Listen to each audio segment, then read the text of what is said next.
طيب احنا معانا سيادة اللواء مصطفى يسري محافظ أسوان على التليفون. سيادة اللواء أهلا بيك في الأول. اهلا استاذ سهام، اهلا حضرتك. أهلا معلش بيك يا فندم. انا بره في جوله بره يعني. معلش، فانا سامع بس من الناس ان يعني حضرتك بيقول لحضرتك ان انفجار الماسوره. كسر مفاجئ في الخط لا، الرئيسي لمية ما الشرب انا يا فندم. هقول لحضرتك يعني. اتفضل. هو طبعا انا لما جبت رئيس الشركه، ما انا عايز اعرف ايه السبب في الكسر ده. صحيح. اولا يمكن الشارع لا يتعدى 3 متر بين ما فيش عربيه تقدر تدخل فيه، لان احنا حتى واحنا امبارح بنطلع الميه من الشارع، الميه يعني العربيه تخش بظهرها يعني في بالظبط، يعني ما تقدريش تعملي منوره بالعربيه. نتيجه ان في صعوبة. الشارع ضيق. الشارع ضيق جدا، وطبعا بيوت عشوائيه مبنيه بالطوب اللبن وبقى لها فتره كبيره جدا جدا. الانفجار، ما فيش انفجار في عمر ما هيحصل في ماسوره فيها تنفجر لوحدها كده يا استاذه سهام. مين اللي هيقول كده؟ انا جبت رئيس الشركه قلت له ايه اللي حصل؟ قال لي يا فندم لما احنا شلنا الميه، شفطنا الميه وشفنا الكسر، لقينا الكسر ده عباره عن واحد عايز ياخد وصله من الماسوره، فلما بيركب وصله من الماسوره فكسرت منه لانها اسبستوس. لا ثواني، يعني حد من المواطنين كان بيحاول ان هو يسرق ماسوره خلسه يعني. بالظبط كده، هو عايز ياخد ماسوره يطلع ماسوره ليه؟ لان عمر ما في حاجه اسمها ماسوره تنفجر لوحدها كده، الا لما يكون في اللي هو بيقولوا عليه بالظبط كده الووتر هامر، اللي هي الشاكوش الميه ده. لما بيحصل، لما يكون قطع ميه، اتقطعت ميه عن الماسوره ومره واحده بيجي الميه بتندفع من المحطه بعد الانقطاع ده، بيحصل فيه قدام الميه بيبقى فيه هواء، ده اللي بيعمل اسمه ووتر هامر، يعني تدفق بقى الميه اللي تسببت في ده اللي بيحصل. وما بيحصلش انفجار في جزء كده يا فندم، بيحصل شرخ في الماسوره، لان بيبقى الضغط بيعمل شرخ في الماسوره.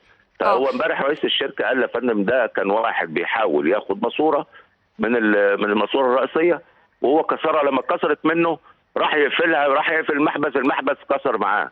طب سيادة اللواء، يمكن حضرتك زي ما بتقول في جولة تفقدية لأحد المناطق ومش شايف الصورة معانا، لكن الصورة اللي معانا دلوقتي بتدل على انهيار كامل شبه كامل ل8 منازل افتكر في منطقة الشلال. هقول لحضرتك حاجة. المية طبعا لما طلعت، البيوت دي كلها دي أرض رملية كلها، وبيوت قديمة وكلها مبنية بالطوب اللبن. هم 3 بالظبط، هم 3 بيوت، هم دول اللي هم انهاروا كامل متكامل، لان دي حيطان كلها مبنيه بالطين وانهارت. لكن في بيوت تانية جنبها حضرتك ما جرالهاش حاجه، اللي هي البيوت المبنيه بالاسمنت وبالمسلح والكلام ده. لكن يعني وطوب الاحمر. لكن ما هوش يعني احنا طبعا، انا مش بقول انا بس بوضح لحضرتك ان هو مش انفجار الماسوره نتيجه. طب عمر الماسوره ما تنفجرت في الشارع كده لوحدها يعني. أيوة. الا زي ما هي، زي ما قال مواطن كده، ممكن عربيه تدوس عليها. طب ممكن اعرف بس من حضرتك هيتم التعامل مع المشهد ده ازاي؟ لا ده خلاص تم الاصلاح، خلاص الحمد لله امبارح. اصلاح ايه؟ اصلاح الماسوره. طيب بالنسبه بقى الميه، بالنسبة للمية اللي تراكمت، بالنسبة للمتضررين وبيوتهم، هل هيتم أي؟ أنا امبارح على طول كلمت مدير التضامن على طول يطلع إعانة عاجلة فورا. كلمت مدير الشباب والرياضة، فتحنا مركز الشباب على أساس إن يفتح لهم كل أسرة أوضة. وهم حتى قالوا لا إحنا كلنا قرايب، إحنا هننام عند قرايبنا. قلت لهم لا، بس افتحوا مركز الشباب يبقى جاهز ليهم يناموا فيه. ده مركز شباب، لكن مش هيتم توافر بيوت ليهم جديده يا فندم؟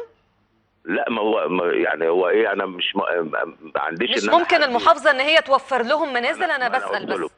نعم. لا، ما هو طبعا انا عندي يا فندم يعني اللي هي الشقق اللي موجوده، اللي هي الشقق الخاصه بان عماره مثلا تنهار لا قدر الله، عماره كبيره يعني تنهار. اما دول الناس دي يا فندم يعني انا هنديهم. انا قررت امبارح ان انا اديهم اسمنت وطوب، بحيث ان هو يرفع كفاءه البيت بتاعه، يبقى بالاسمنت وبالطوب وبالرمل والكلام ده. انا هجيبه له انا بالنسبه يعني هتمدوهم بمواد البناء عشان يبنوا بيوتهم تاني مره تانيه في المكان ده. بالظبط كده يا فندم. لان هو اساسا خلي بال حضرتك، يعني هو البيت ده مش يعني ده وضع يد، يعني هو حاطط ايده على الارض وبنى بيت اي يعني كده، فانا بعوض للي هو اذا كان ليه شقه اساسا بتاعته ايجار او تمليك، او راجل كان حصل له مشكله، انا بديله ممكن اعوضه بشقه. لكن كل واحد هيحط ايده على حته ارض ويبني بيت من الطوب، ويجي بعد الطوب الني ويجي ينهار لاي سبب يجي يقول لي انا عايز شقه، لا الشقه دي بتكلف الدوله 70,000 جنيه. يعني مش كل واحد هيجي يحط ايده وانا اديله 70,000 جنيه عشان هو مخالف. يعني انتوا عندكم الحكايه دي كتير قوي يا سياده اللواء، صح؟ في مصر النوبه والمناطق دي كلها بالطوب اللبن.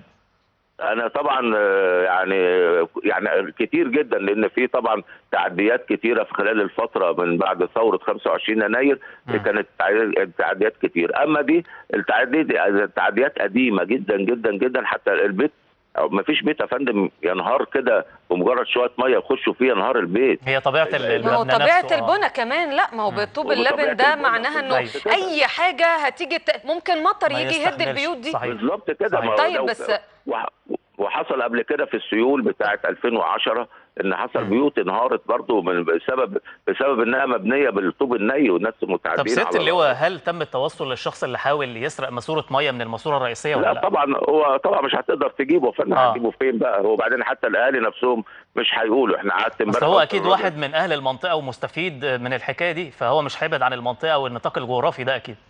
طبعا يعني هو، لكن يعني انا بس كنت بوضح للاستاذه سهام ان هو مش انفجار الماسوره نتيجه يعني انا فاهمه يا فندم، فاهمه. يعني بس ممكن اطلب من حضرتك طلب؟ يعني نهتم شويه بالناس دي ممكن؟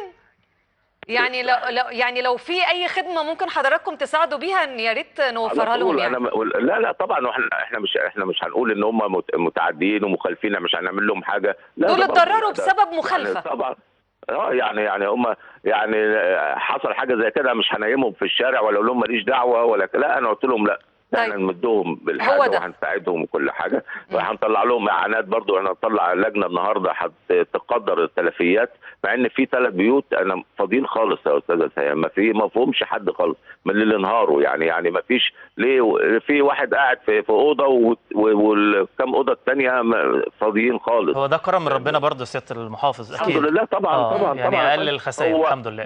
ضفر واحد ضفر طفل ده بالدنيا كلها. صحيح. يعني بعماره كامله. يعني مش هنقول ان يعني احنا الناس ديت هنرميهم في الشارع، لا احنا هنساعدهم طبعا. واحنا يعني مش معقوله، ما دي شغلتنا ودي مهمتنا اللي احنا جايين فيها، مش احنا جايين عشان ربنا يقويكم عليها يا فندم. اشكرك جزيلا يعني سياده اللواء مصطفى يسري محافظ اسوان، كنت معانا على الهاتف. الف شكر لحضرتك، بينت لنا الصوره طبعا ووضحت لنا السبب الرئيسي للازمه اللي احنا اتكلمنا عنها النهارده.